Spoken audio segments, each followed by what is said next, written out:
आदाब, नमस्कार, अस्सलाम वालेकुम नाज़रीन। पल पल न्यूज के न्यूज रूम से मैं हूं आपके साथ नदीम अकरम। रिहाई को लेकर के भारतीय जनता पार्टी के तीन चेहरे सामने आ रहे हैं।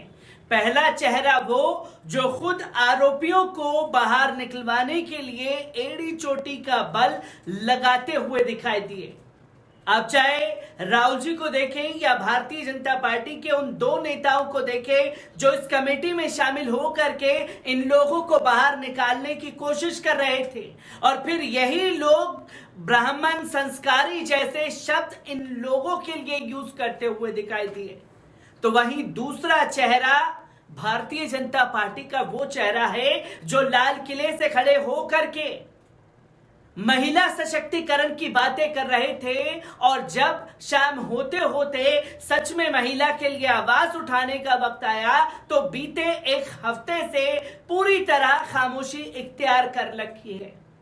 तो वहीं तीसरा चेहरा भी भारतीय जनता पार्टी का रिहाई के मामले में सामने आ चुका है, और रिहाई के मामले पर देवेंद्र फडणवीस भारतीय जनता पार्टी के और महाराष्ट्र के डिप्टी सीएम, तो वहीं दूसरा चेहरा खुशबू सुंदर भारतीय जनता पार्टी की नेत्री का सामने आता है, जो खुल करके बिल्किस बानो के आरोपियों के खिलाफ बोलते हुए दिखाई दिए। देवेंद्र फडणवीस ने साफ तौर पर उसे खारिज करने की बात की जो उन लोगों का माला पहनाकर तिलक लगाकर स्वागत सत्कार किया गया। तो वहीं रिहाई को लेकर के भारतीय जनता पार्टी की नेत्री खुशबू सुंदर ने भी आवाज उठा दी। अब तीन धड़ों में भारतीय जनता पार्टी बढ़ चुकी है। रिहाई के मामले में किस तरीके से क्या क्या रिएक्शन भारतीय जनता पार्टी के रिहाई को लेकर के देखने को मिल रहे हैं, एक बार इस पूरी रिपोर्ट पर नजर डालते हैं। गुजरात के बहुचर्चित बिल्किस बानो मामले में अदालत द्वारा दोषी ठहराए गए आरोपियों की सजा को माफ करते हुए गुजरात सरकार ने उन्हें रिहा कर दिया। इन 11 दोषियों की रिहाई के बाद अब सरकार के फैसले का विरोध शुरू हो गया है। वहीं इस मामले में 14 साल पहले सजा सुनाने वाले जज ने भी कहा कि सजा से माफी देने का अधिकार सरकार की शक्तियों के दायरे में आता है, लेकिन जिस प्रकार से दोषियों के स्वागत और अभिनंदन करने की खबरें सामने आ रही हैं, वे बिल्कुल भी समाज के लिए ठीक नहीं है। इसी कड़ी में महाराष्ट्र के उप मुख्यमंत्री देवेंद्र फडणवीस ने भी कहा है कि दोषियों को अगर सम्मानित किया गया है तो ये बिल्कुल भी ठीक नहीं है। इस बात का कोई स्पष्टीकरण नहीं हो सकता है। गुजरात सरकार ने 2002 के दंगों के दौरान बिल्किस बानो से सामूहिक बलात्कार और उसके परिवार के लोगों की हत्या के 11 दोषियों को रिहा करने का निर्णय लिया, जिसका चौतरफा विरोध देखने को मिल रहा है। राज्य के डिप्टी सीएम देवेंद्र फडणवीस ने कहा कि साल 2022 में बिल्किस बानो रेप केस के 11 दोषियों को बीते दिनों सुप्रीम कोर्ट के एक आदेश के बाद गुजरात सरकार ने माफी नीति के आधार पर रिहा किया था। बावजूद इसके अपराध से जुड़े इन लोगों का सम्मान किया जाना कतई ठीक नहीं है। फडणवीस ने यह बात विधान परिषद में हुई चर्चा के दौरान कही। दरअसल वे भंडारा जिले में 3 लोगों द्वारा एक 35 साल की महिला के साथ कथित यौन उत्पीड़न की घटना पर बात कर रहे थे। उन्होंने ये भी कहा कि सदन में बिल्किस बानो के मुद्दे को नहीं उठाया जाना चाहिए।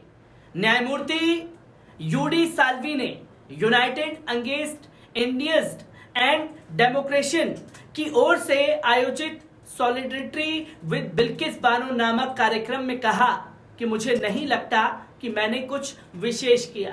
उन्हें दोषी ठहराकर मेरा फैसला मेरा कर्तव्य था।